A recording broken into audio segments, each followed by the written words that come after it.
Avec la révolution du numérique, la musique comme n'importe quelle industrie a été fondamentalement bouleversée. Les classements ne se font plus en fonction du nombre de ventes de disques, mais avec leur équivalent en nombre d'écoutes sur les plateformes de streaming. C'est une révolution, alors oui, ça reste de la musique, mais la manière de la consommer n'a tellement rien à voir qu'on peut même dire que c'est une industrie totalement différente. Pour beaucoup, le plus grand de tous les temps quand on parle de l'industrie du disque, ça sera Michael Jackson, pour d'autres ce sera Elvis Presley, les Beatles, Madonna. Bref, la liste est longue et ce débat divise beaucoup. En revanche, lorsqu'on parle du plus grand de tous les temps de cette industrie musicale 2.0, la question est moins susceptible de diviser. Il y a un artiste qui a connu cette révolution du numérique, on peut même dire qu'il a coupé le cordon médical, pour finalement finir sur les plus grandes scènes du monde avec le plus grand hit que cette industrie 2.0 ait connu.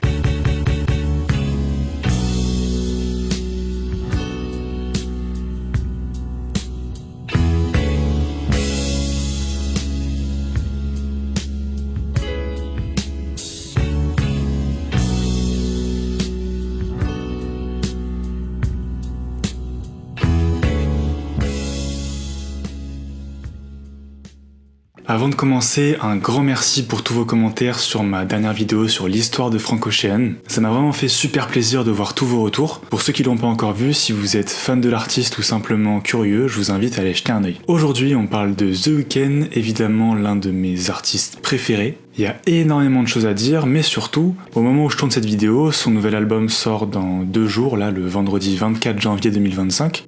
Petite pause d'entrée, juste pour vous prévenir que The Weeknd avait prévu de donner un concert à Los Angeles le jour de la sortie de l'album, sauf qu'en raison des incendies qui ravagent actuellement la ville, il a dû reporter ce concert d'1 semaine, et il a donc également décidé de décaler la sortie de l'album à la même date, soit le 31 janvier 2025. Voilà, petite correction, on peut retourner à la vidéo. Bon, je vais pas vous spoiler, mais en gros, ce nouveau projet marque la fin d'un cycle dans la carrière de l'artiste. Je me suis donc dit que c'était le moment parfait pour revenir sur son parcours et sur ce qui a fait de lui l'un des, voire même le plus grand artiste de sa génération. Évidemment, si la vidéo vous plaît, n'hésitez pas à laisser un petit j'aime et à vous abonner. Et d'ailleurs, j'en profite, si jamais vous avez des idées de sujets que vous avez envie que je traite, je vous invite à laisser tout ça en commentaire. L'histoire de The Weeknd, c'est parti.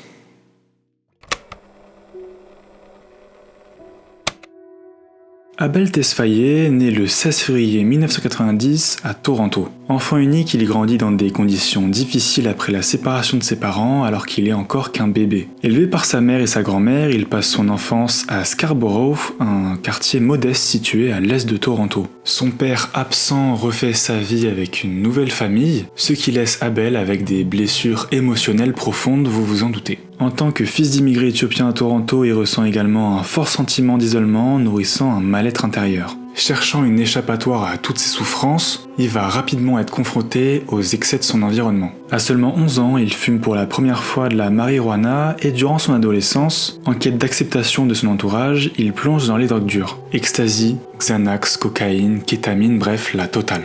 Côté musique, Abel a été bercé depuis tout petit avec les chants religieux et traditionnels éthiopiens.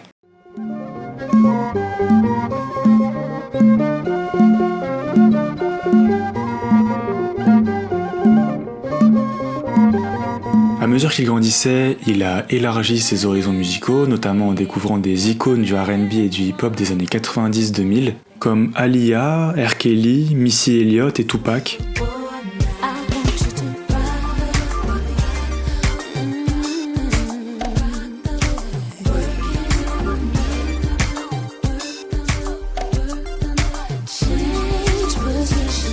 Mais s'il y a un artiste qui a marqué Abel plus que tous les autres, il s'agit sans surprise de Michael Jackson.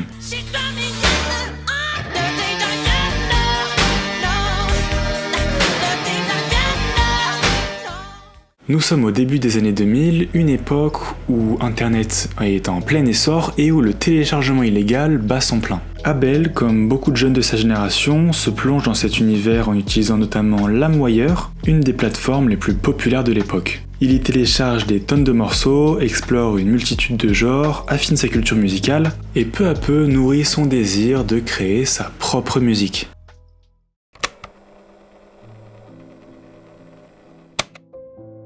En 2007, Abel a 17 ans et il va prendre une décision qui va bouleverser sa vie. Il quitte son école et emménage avec 2 amis à lui pour se consacrer pleinement à la création et au partage de leur art. L'un d'eux est Lamar Taylor, celui qui deviendra plus tard son directeur artistique. Il décroche un job alimentaire dans un magasin American Apparel tout en enregistrant ses premiers morceaux. À cette époque, il fait partie d'un groupe appelé The Noise formé avec 3 amis.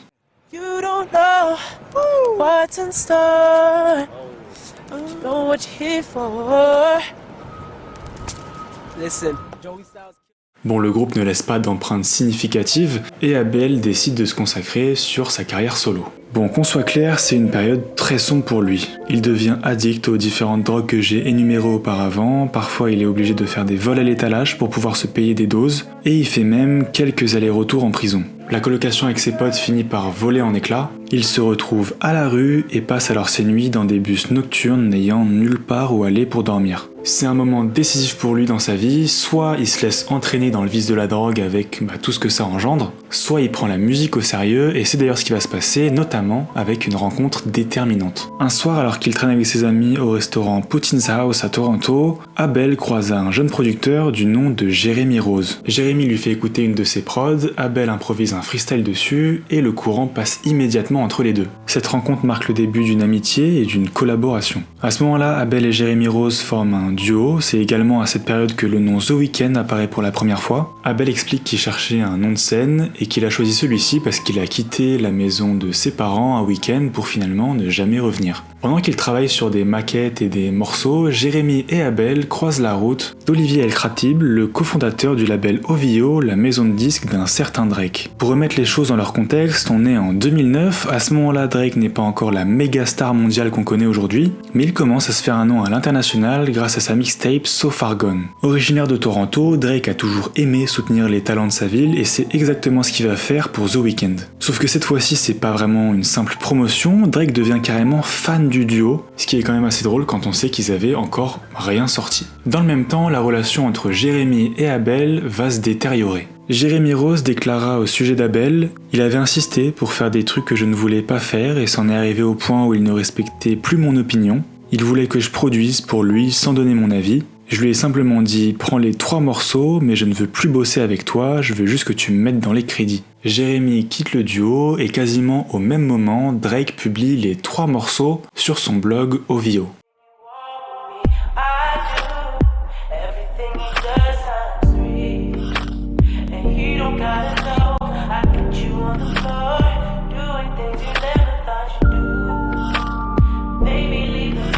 What's good, young ho, you about it? Got a left right now, you excited? You excited?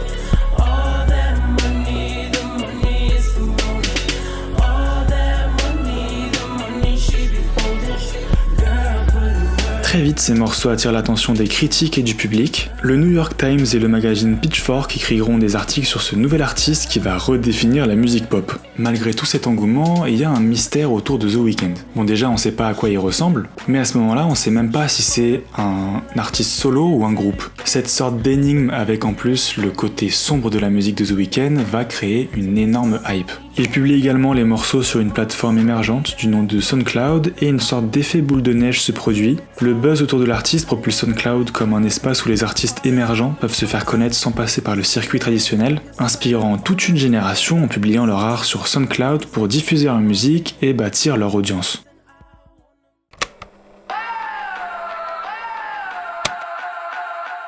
Le 21 mars 2011, le premier projet de The Weeknd sort. C'est une mixtape du nom de House of Balloons. On y retrouve les 3 morceaux écoutés auparavant et 6 morceaux inédits.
Le projet est mis à disposition gratuitement sur son blog XO et en seulement 3 semaines, il est téléchargé plus de 200 000 fois, un chiffre énorme pour un tout premier projet. La musique soul et R&B de House of Balloons se distingue par son ambiance unique et ses rythmes planants. Un critique a même décrit son style comme une rencontre improbable entre Michael Jackson et Radiohead, un mélange qui illustre parfaitement l'originalité du projet. Avec ce premier projet, Abel n'hésite pas à repousser les frontières du R&B traditionnel, créant une ambiance sombre et introspective où le dégoût de soi remplace la célébrité et la légèreté. Le projet sera nominé pour diverses récompenses et sera omniprésent dans les débats sur le projet de l'année. C'est d'ailleurs ce projet-là qui a inspiré de nombreux artistes à succès d'aujourd'hui, Brent Faiyaz, Party Next Door ou encore Giveon. Abel a 21 ans et en un projet, il a réussi à se faire connaître et à mettre tout le monde d'accord. Malgré ce succès fulgurant, The Weeknd choisit de rester très discret, il refuse quasiment toutes les interviews et ses rares publications sur les réseaux sociaux sont souvent minimalistes, ce qui nourrit une image d'artiste mystérieux. Il fait son premier concert le 24 juillet 2011 à Toronto, les 600 et quelques places s'écoulent en quelques minutes et certaines places se revendent à plus de 300 $. Quelques jours plus tard, il se produira cette fois-ci devant plusieurs milliers de spectateurs à l'occasion du festival OVO Fest de Drake. Bref, ça y est, la carrière de The Weeknd est officiellement lancée. Lors de l'année 2011, il sortira 2 autres mixtapes, Thursday et Echoes of Silence, qui formeront avec House of Balloons la compilation Trilogy, qui se classera d'ailleurs 4ème au classement Billboard avec 86 000 exemplaires vendus en première semaine.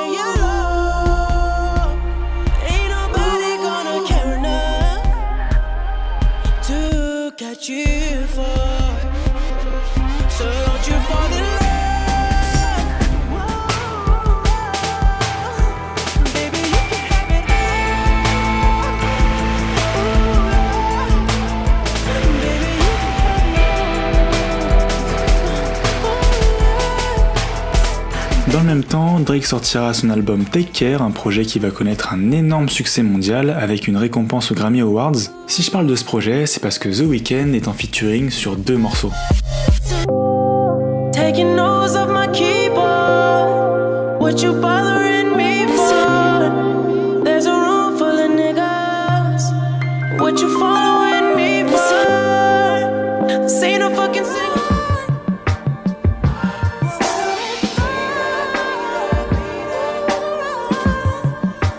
Feel me till you want it so bad you tell yourself you're in it and tell the world around you that your paperwork is finished and still your mother. Nous sommes en 2012 et le premier chapitre de la carrière de The Weeknd touche à sa fin. Il est prêt désormais à entamer la prochaine étape de sa carrière.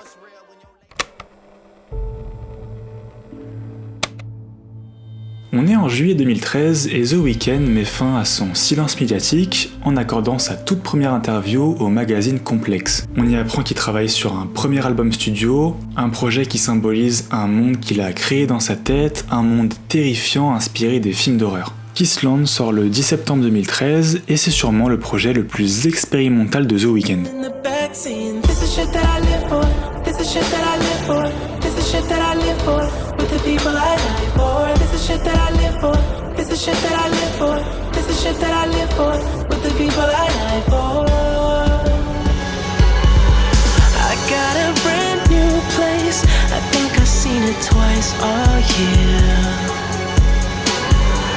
I can't remember how it looks inside, so you can picture how my life's been. But it consumes you, it's everywhere you go. And just the thought alone got you tripping, got you losing your mind. And you will never feel so free, and you will never feel this beautiful. Oh, when I'm naked there, or when C'est un album qui explore la dualité de la célébrité et des relations humaines à travers une production ambitieuse et une ambiance cinématographique. Bien que l'album ait réussi à se classer 2e au classement Billboard, le projet est sûrement trop expérimental et c'est le projet de The Weeknd qui a eu le moins de succès. Quelques semaines plus tard, il expliquera qu'il était complètement débordé. En l'espace d'1 an et demi, il avait sorti 4 projets tout en collaborant sur Take Care. À cela s'ajoutait sa consommation excessive de drogue utilisée comme échappatoire pour éviter le syndrome de la page blanche. Face au relatif échec de son tout premier album, The Weeknd va prendre une décision, mettre tout en œuvre pour essayer de séduire le grand public. Quelques mois après Kissland, il va sortir un nouveau morceau et ça va être son plus grand succès de l'époque.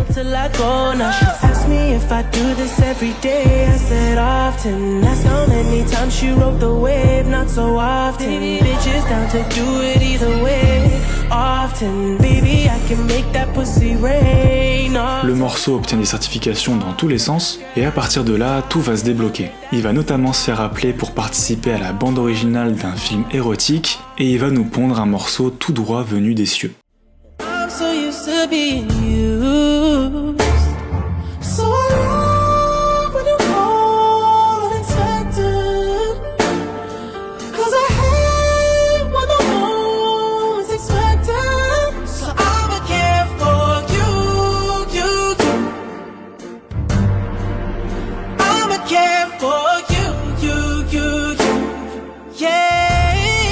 Ce morceau va faire passer The Weeknd dans une autre dimension. Il se classera 3e au classement Billboard, son premier single classé dans le top 10. Il se fait connaître mondialement et va directement enchaîner sur un autre single et pas des moindres.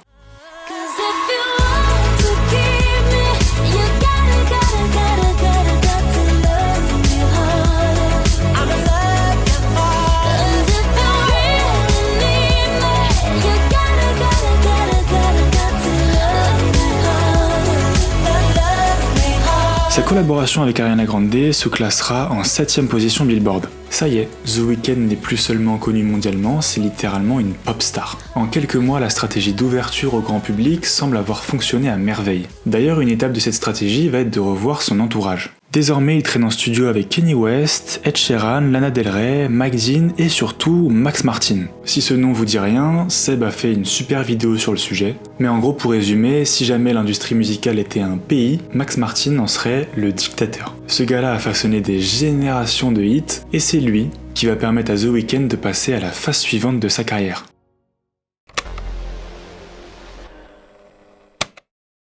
On est en 2015, The Weeknd travaille sur son 2e album, mais avant même de parler de musique, il faut savoir qu'il façonne minutieusement son image. Dorénavant, il arbore des dreadlocks asymétriques, une coupe de cheveux inspirée du peintre Basquiat qui va devenir son image de marque. Il va sortir 2 morceaux, histoire de prendre la température, et bah il va tout, mais alors tout exploser.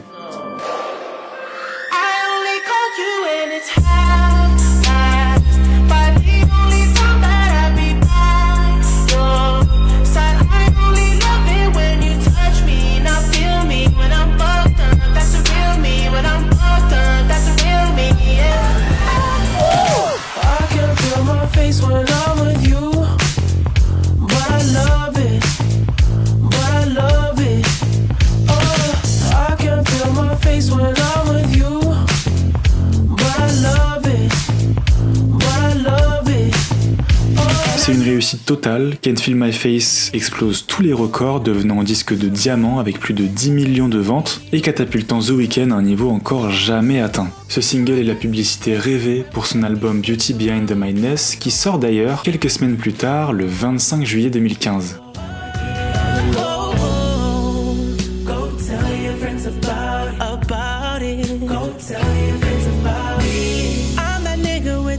Singing about popping pills, fucking bitches, living life so true. Oh, I'll get you touching on your body.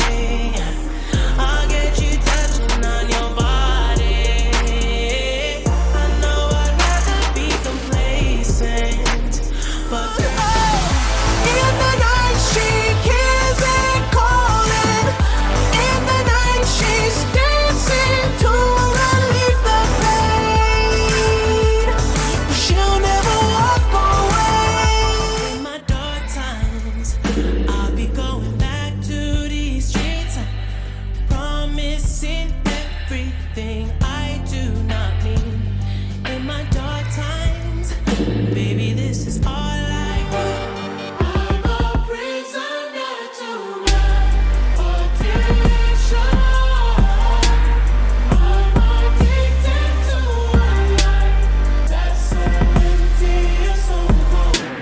Musicalement, c'est un album hyper riche. Can't Feel My Face et In The Night puisent dans l'énergie de la pop des années 80. The Hills ou Earned rappellent l'ambiance plus pesante de ses mixtapes. Shameless adopte une approche minimaliste de rock alternatif. L'intro Real Life, que j'ai d'ailleurs utilisé pour l'intro de la vidéo, est très cinématographique avec des éléments d'électro. Du côté des chiffres, The Weeknd impose tout simplement une dictature. Album classé numéro 1 Billboard pendant 3 semaines consécutives. Premier artiste à placer 3 morceaux aux 3 premières places au classement Billboard. Un petit Grammy Award pour la route. Des certifications en Australie, au Danemark, au Mexique, en Norvège, en Suède. Avec cet album, The Weeknd passe du statut de pop star au statut d'icône et il va enchaîner les collaborations avec les plus grands noms de l'industrie.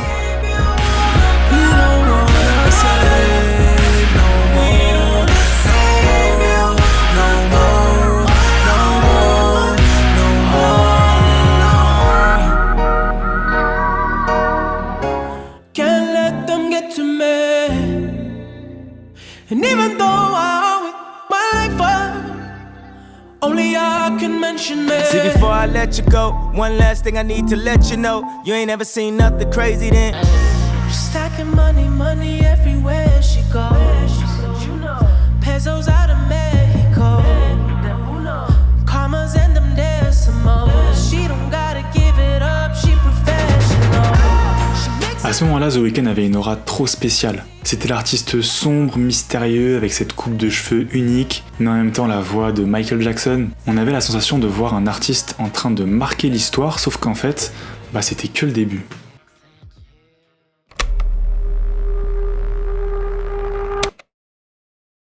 Début 2016, bien que l'image de The Weeknd soit devenue déjà emblématique, il opère une véritable transformation de son image. Il laisse derrière lui l'image sombre de l'artiste torturé qui le caractérisait et adopte un look plus glamour, un peu plus pop et accessible. Il coupe ses cheveux emblématiques pour une coupe plus classique, symbolisant une évolution à la fois physique et artistique. Le 12 mars 2016, The Weeknd publie un post Instagram où il annonce travailler sur son 3e album. Quelques mois plus tard, la vice-présidente de Republic Records, Wendy Goldstein, déclara en pleine interview que The Weeknd et le groupe Daft Punk sont en studio ensemble. Pardon ?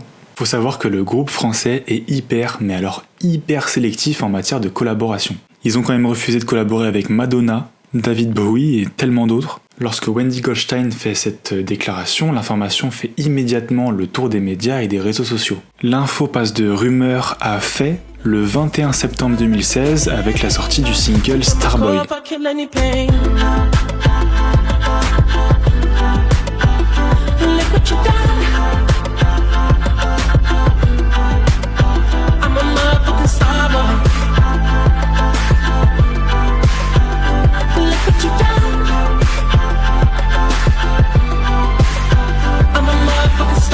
Bon, évidemment, le morceau arrivera à la première place du classement Billboard. La fusion entre l'artiste canadien et les Français était juste parfaite. On apprend que ce morceau est le premier single d'un album qui porte d'ailleurs le même nom, Starboy, et qui sort d'ailleurs 2 mois plus tard, le 25 novembre 2016. Angelina, lips like Angelina, like Selena, ass shaped like Selena. I'm like, got up, thank the Lord for the day. Woke up bad girl, I don't even know her name. Woke up bad girl, I don't even know her name. You know me, you know me, every time you try to forget who I am, I'll be right there to remind you again. You know me.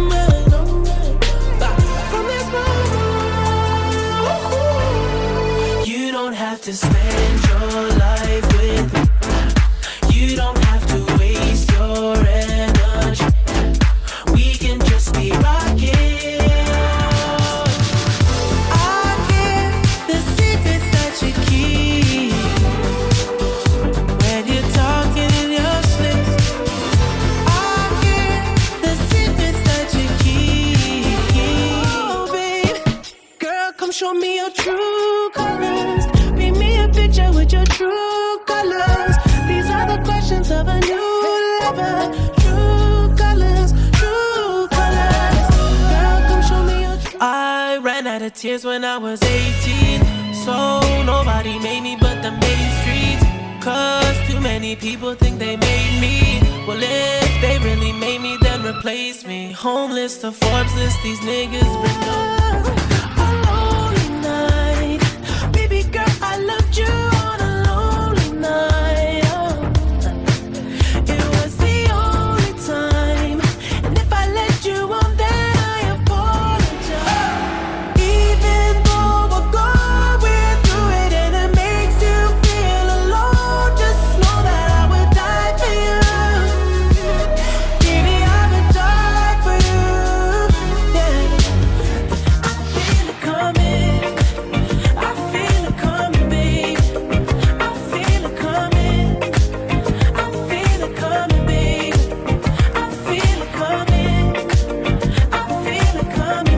ce projet, The Weeknd propose un disque pop et mainstream. La vibe de l'album est à la fois nostalgique et futuriste. Côté thématique, cette fois-ci, The Weeknd a une approche moins mélancolique que dans ses précédents albums. Alors côté chiffres, c'est juste énorme. Jusqu'à l'année dernière, c'était l'album le plus streamé de tous les temps avec plus de 15 milliards de streams, avant de se faire dépasser par l'album Un Verano Sin Ti de Bad Bunny. Même l'interlude du projet dépasse le milliard de streams, c'est dire à quel point en termes de chiffres, c'est de la pure folie. Un autre petit Grammy Award pour la route. Maintenant, si on parle de musique, c'est peut-être le projet de l'artiste qui divise le plus. C'est vrai qu'il a poussé à fond le côté mainstream de sa musique. En soi, c'est juste la plus grande pop star de la planète qui propose un album pop hyper travaillé, donc forcément ça vend, mais les fans de la première heure de The Weeknd ne s'y retrouvent pas. Le SDF de Toronto torturé par la vie est mort, il a laissé la place à un starboy qu'on pourrait traduire par une sorte d'idole. À ce moment-là, on se demande, est-ce que The Weeknd est ce genre d'artiste qui va tout faire pour plaire à la masse, quitte à s'oublier lui-même ?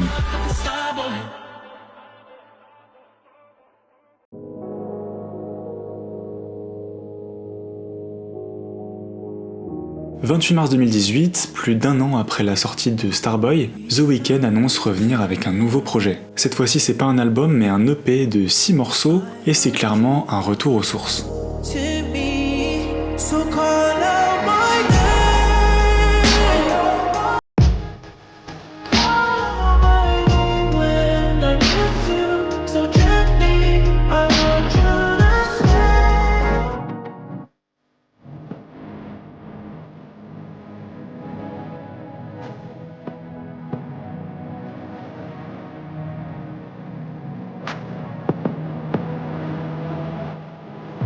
Now my best who you belong to now? Who you give that love to now? Who you pulling up for? Who you getting sprung for now? Wanna shine, wanna shine, wanna shine. It won't matter, don't matter. It won't matter, matter. Wanna shine, wanna shine, wanna shine. It won't matter.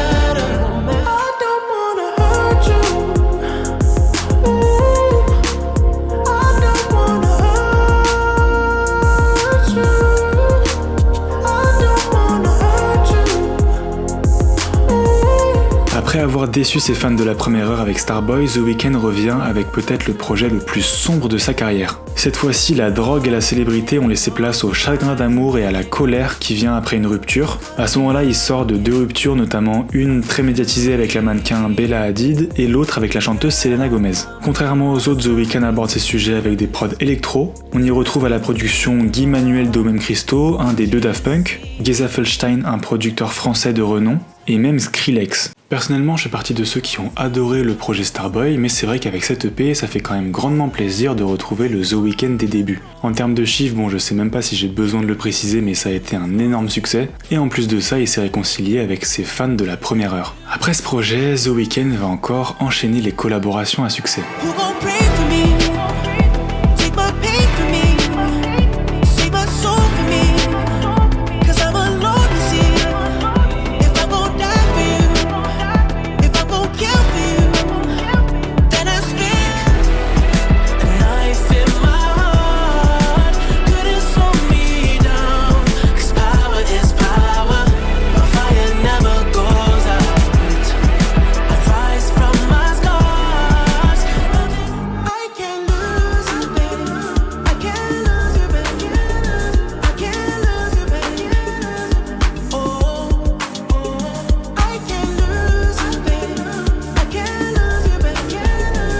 Il est venu le moment pour The Weeknd de passer à la phase suivante de sa carrière et même de commencer un nouveau cycle.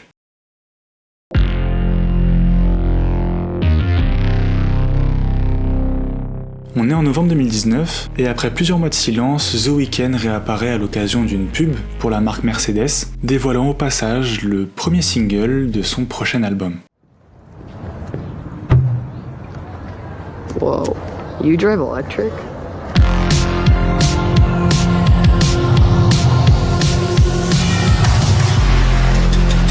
Run, my son! Run! Quelques jours plus tard, il déclarera « L'automne commence demain » nous commencerons un nouveau chapitre. Le 20 mars 2020, The Weeknd dévoile After Hours. My darkest hours. Girl, I felt so alone inside of this crowded room. Different curls on the floor, distracting my thoughts to you. I turned into the man I used to be. I don't know if I can be alone again. I don't know if I can sleep alone again. It's way too late to save our souls, baby. It's way too late. That was nigga leaving. Leaving into the night.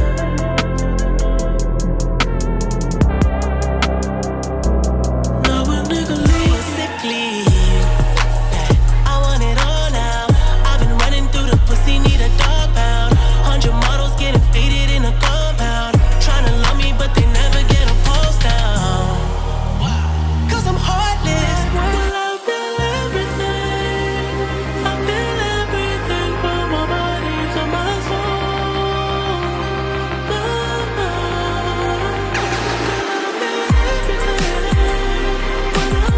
When I look at you in your eyes, I see there's something burning inside you. Oh, inside you. In your eyes, I know it hurts. I don't know why I run away. I'll make you cry when I run away. Go on, I said, ooh, I'm blinded by the lights. No, I can't sleep until I feel your touch.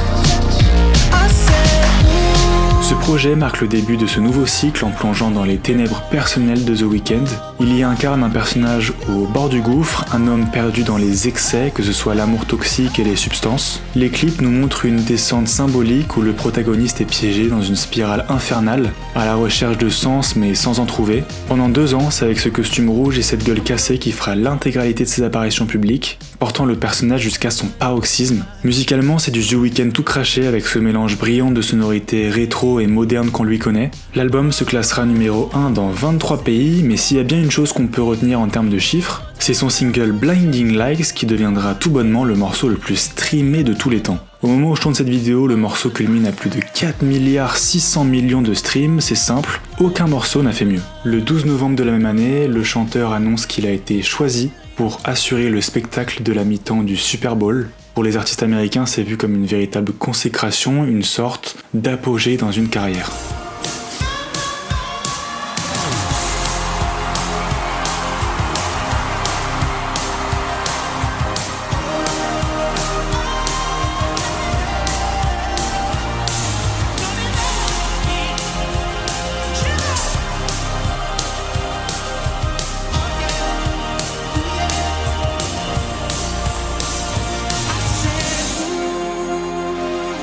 I'm blinded by the lights. No, I can't sleep till I feel your touch.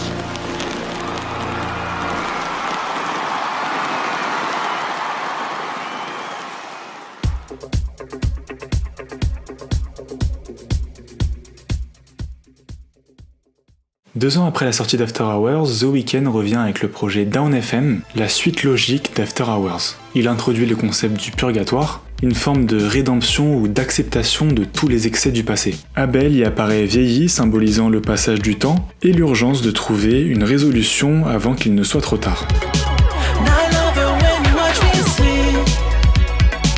You spin me around so I can breathe. It's only safe for you and me. I know you won't let me OD. Take my breath away and make it last forever, babe. Do it now or never, babe. Take my breath away. Nobody does it better, babe. Bring me closer.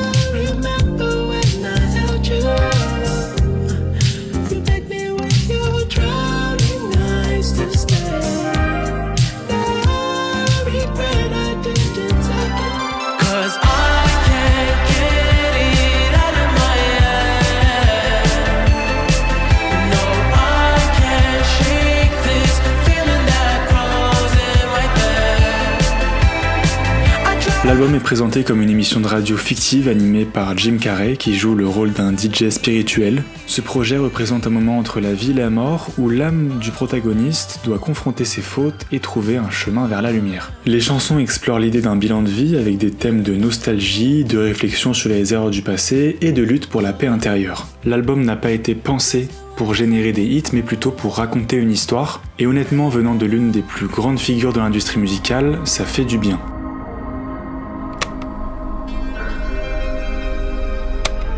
Comme je vous l'ai dit au début, son prochain projet sort là dans 2 jours, il s'appelle Hurry Up Tomorrow, et The Weeknd l'a annoncé, c'est le projet qui termine le cycle. Si After Hours représente l'enfer et Down FM le purgatoire, Hurry Up Tomorrow pourrait être une métaphore du paradis, une destination où le protagoniste trouve enfin la paix et l'alignement avec lui-même. Il a également annoncé que ce projet sera son dernier sous le nom de The Weeknd et qu'il redeviendra Abel Tesfaye.